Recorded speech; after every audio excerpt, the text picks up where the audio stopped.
Hey, за юу яцгаанда эрхэм мөндөд үзэгчтэй PUBG Mobile-ийн тайлбарлагч Wise байна. Бүгдэнд нь өглөө өдрөөр өчиг мэндийг хүргье. За яг одоо би PUBG Mobile Super League Fall 2024 оны хэн GC-д явах вэ? Хэн tournament-ийг тэргүүлэх вэ гэсэн 3 predict өгөх гээд ороод ирсэн байна. Miracle Vibes миний эхний prediction баг байх болно. За энэ багийг сонгож байгаа надад 2 том шалтгаан байна. За эхний шалтгаан бол PUBG Mobile Super League 2024 оны хаврын аваргууд болж чадаж цомыг Монгол улстай авчирсан байна. Хамгийн эхний удаа оролцсон дэлхийн аврагтаа 4-р байранд орж олон хүнийг бүн адил гайхшруулж чадсан. Дараагийн шалтгаан бол энэ жилийн PUBG Mobile Super League-ийн оноо цуглуулалтаараа финалийн 3 өдрийн тоглолтод тоглохоос өмнө PUBG Mobile Global Championship 2024 оны эрхээ аль хэдийн авцсан байгаа баг гэдэг маань өөрөө энэ бол дараагийн шатны флекс шүү дээ. Falcons миний 2 дахь prediction баг байх болно.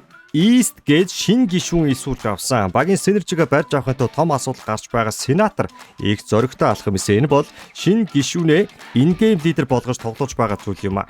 Эхний 7 хоногт нэг л болж өгөхгүй байсан Falcons-ийн 2 дахь 7 хоногоос эхлээд тэргүүллийг аваад эхэлсэн бөгөөд аль хэдийнэ тэд vibe мэдэрсэн байна гэж харж болох юм а. AC Sport сүүлийн prediction-ээр орж ирж байна. За би энэ залуусаас айдаг бас маргадаггүй. Ямар ч хүнд хэцүү зүйл орж байсан ч ялаа даваад гараад ирдэг амьд үлдэх шатнаас дэлхийн авраг болж байсан. Хамгийн ойрын жишээг татаж авах сая болоод өнгөрдөг хаврын PUBG Mobile Super League сүүлийн өдөр World Cup-д оролцох эрхээ 3 тоглолт авчихсан баг шүү дээ. Тэгэхээр финал дээр бидэнд юу бэлдсэн байгаа бол гэхээс сэтгэл хөдлөж байна шүү дээ. Бас айд сүрж байна. За энэ бол PUBG Mobile Super League Fall-ыг тэргүүлэг авах магадлалтай 3 тимийн prediction байлаа. Та бүхэн тэмцээнээ 9 сарын 12-наас 14-ний хооронд PUBG Mobile Mongolia YouTube болон Facebook хаягуудаар хүлээн авч үзээрэй. Тун удахгүй гал гарсан тоглолтуудаа уулзах болно.